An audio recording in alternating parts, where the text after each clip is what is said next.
When we think of family drama, we usually picture the loud moments: slammed doors, kitchen arguments, a holiday dinner dissolving into a shouting match. But the real trauma of a dysfunctional household happens much quieter. It is the silent, psychological assignment of survival roles. In homes obsessed with public image, adults often pour their energy into making a life look official to the outside world. To maintain that respectful front, they have to completely ignore the painful, messy reality happening right behind their own closed doors. They collect the right objects to project order: a nice house, a church membership, the plaid skirts and red cardigans of a private Catholic school uniform. These things broadcast a message of sacrifice and high standards to the surrounding community. Paying for the right environment does not mean the adults actually understand the child inside it. When the outward performance of normalcy matters more than genuine care, children are forced to audition for specific, exhausting roles just to safely navigate their own homes. Take what happens when a family fractures. One parent might arrange a seamless landing for themselves, stepping right into a brightly lit, perfectly ordered second household. They leave the other parent behind in the dark, overwhelmed by the sudden collapse of the structure they built together. For the child left behind, the emotional reality shifts instantly. They walk into a pitch-black room, find a parent sobbing, and watch that parent immediately try to swallow the pain and whisper, "I'm okay."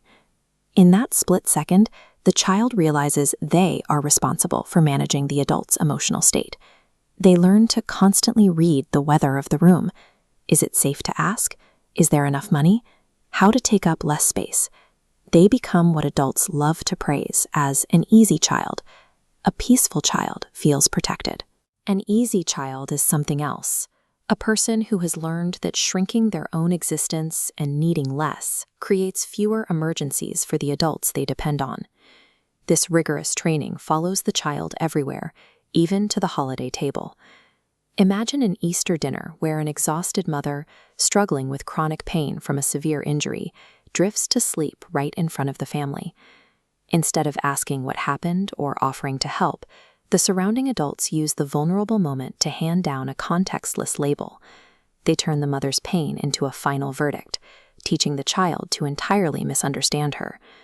Raised inside this adult conflict, children become fluent in assignment.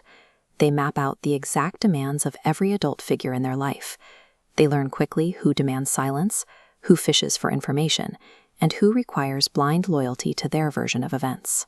And when that child visits the other parent's new, legitimate household, they take on yet another role, the borrowed child. They learn to edit their voice, hide their interests, and shrink into the background, to fit into a space that was built entirely around someone else's new marriage. The strict rules of these environments are rarely about protecting the child. They are just tools of control, subtle reminders that the child is simply a managed prop, expected to behave perfectly inside someone else's curated life. But there is an alternative to this cast list. It usually exists entirely outside the realm of official titles and aesthetic credentials. For this boy, it was his grandmother's house on Homewood Avenue, a place defined by the smell of cinnamon branches and the reliable rhythm of daily routine. Stability in this home was built by a grandfather who went straight to his knees on Rhode Island highways, someone who worked the tar and heat to earn every one of his 4 pensions the hard way. Care in this house was a matter of simple, reliable repetition. It was a cup of sweet coffee milk waiting in the back seat before the school bell rang, evidence that someone had anticipated a need and acted on it before the child ever asked. That is what actual love looks like. It is the physical, daily work of ensuring a child knows their place at the table is completely assumed, never auditioned for.